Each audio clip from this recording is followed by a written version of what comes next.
कहानी fuse bulb.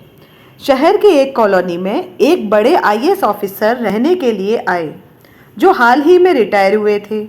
ये retire IAS officer हैरान परेशान से रोज शाम को पास के पार्क में टहलते हुए अन्य लोगों को तिरस्कार भरी नज़रों से देखते और किसी से भी बात नहीं करते थे।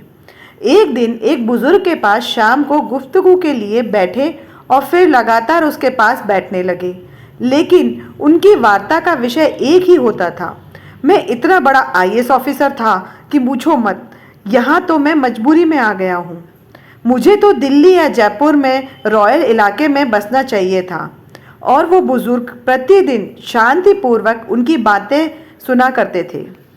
परेशान होकर एक दिन बुजुर्ग ने उनको समझाया, आपने कभी फ्यूज बल्ब देखा है? बल्ब के फ्यूज होने के बाद क्या कोई देखता है कि बल्ब किस कंपनी का बना हुआ था, या कितने वाट का था, या उससे कितनी रोशनी या जगमगाहट होती थी? बल्ब के फ्यूज होने के बाद इसमें से कोई भी बात जरा भी मायने नहीं रखती है।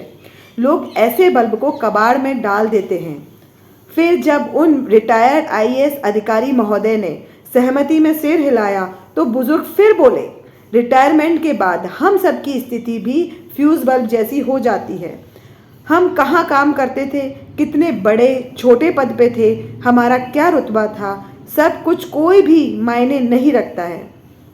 मैं सोसाइटी में पिछले कई वर्षों से रहता हूँ और आज तक किसी को यह नहीं बताया कि मैं 2 बार संसद सदस्य रह चुका हूँ। वो मेहरा जी इसरो में चीफ थे। वो जो सामने शर्मा जी बैठे हैं वो रेलवे में महाप्रबंधक थे। और वे सामने से आ रहे सहगल साहब सेना में ब्रिगेडियर थे।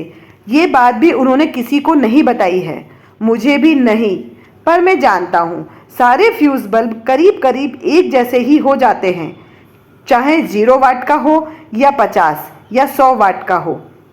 कोई रोशनी नहीं तो कोई उपयोगिता नहीं।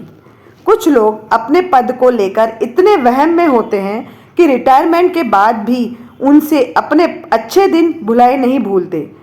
माना कि आप बहुत बड़े ऑफिसर थे, बहुत काबिल भी थे, पूरे महकमे में आपकी तूती बोलती थी, पर अब क्या?